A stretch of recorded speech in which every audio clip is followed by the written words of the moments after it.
Korea says ready for missile strike on U.S. territory of Guam. Trump warns fire and fury for North Korea if it threatens U.S. possible. Korea already has miniaturized nuclear arms. Japan. Trump should avoid war of words with North Korea officials. Global stock markets fall, safe haven assets rise. North Korea said on Wednesday it is considering plans for a missile strike on the U.S. Pacific territory of Guam, just hours after President Donald Trump told the North that any threat to the United States would be met with fire and fury.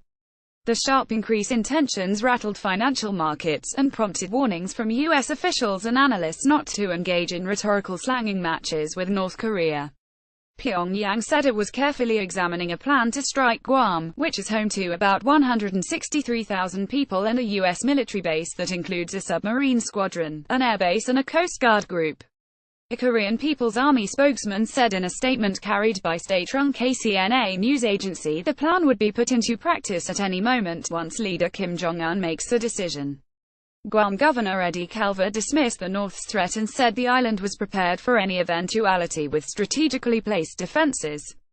He said he had been in touch with the White House and there was no change in the threat level. Guam is American soil. We are not just a military installation, Calver said in an online video message. North Korea also accused the United States of devising a preventive war and said in another statement, citing a different military spokesman, any plans to execute this would be met with an all-out war wiping out all the strongholds of enemies, including the U.S. mainland. Washington has warned it is ready to use force if needed to stop North Korea's ballistic missile and nuclear programs, but that it prefers global diplomatic action, including sanctions. The UN Security Council unanimously imposed new sanctions on North Korea on Saturday. Trump issued his strongest warning yet for North Korea in comments to reporters in New Jersey on Tuesday. North Korea best not make any more threats to the United States.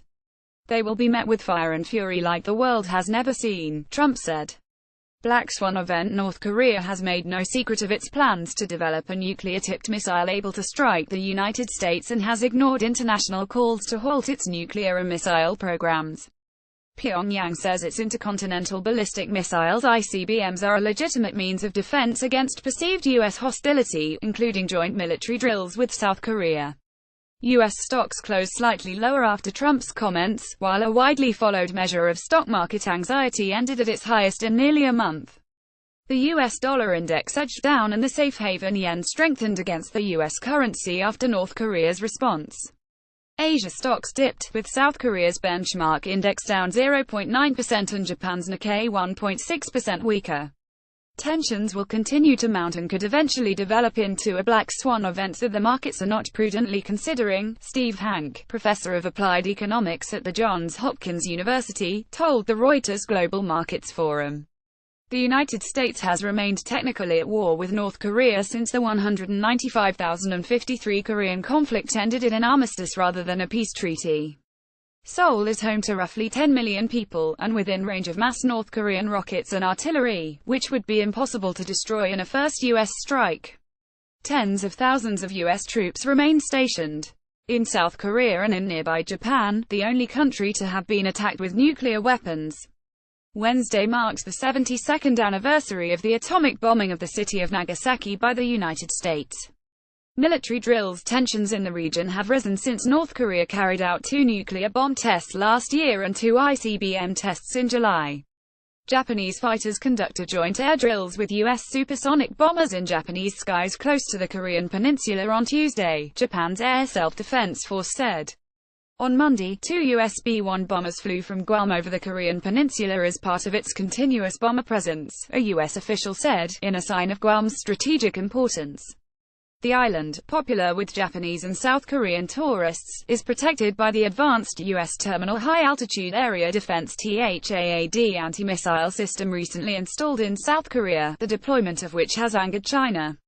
Madeleine Z. Bordallo, the U.S. Congresswoman for Guam, said she was confident U.S. forces could protect it from the deeply troubling North Korean nuclear threat.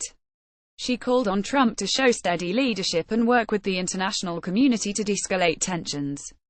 The alert status at Andersen Air Force Base on Guam had not been changed by Wednesday morning, according to the duty officer at the base's public affairs office. The Guam Visitors Bureau's branch in Tokyo said it had not received any inquiries about the threat, and major South Korean tour agencies reported no cancellations or inquiries either. War of Words Republican U.S. Senator John McCain said Trump should tread cautiously when issuing threats to North Korea unless he is prepared to act. "I take exception to the president's comments because you've got to be sure you can do what you say you're going to do," he said in a radio interview.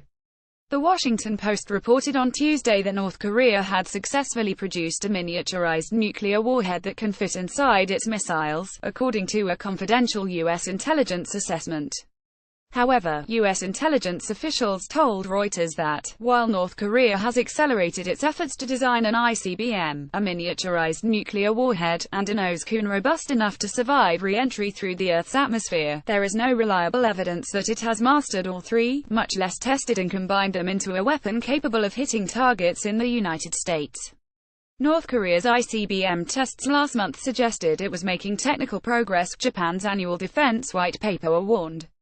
A Japanese government source said Japan was not asking for Trump to tone down his remarks, which were in line with his policy of not letting the other side know what the United States might actually do, based on its all options are on the table stance.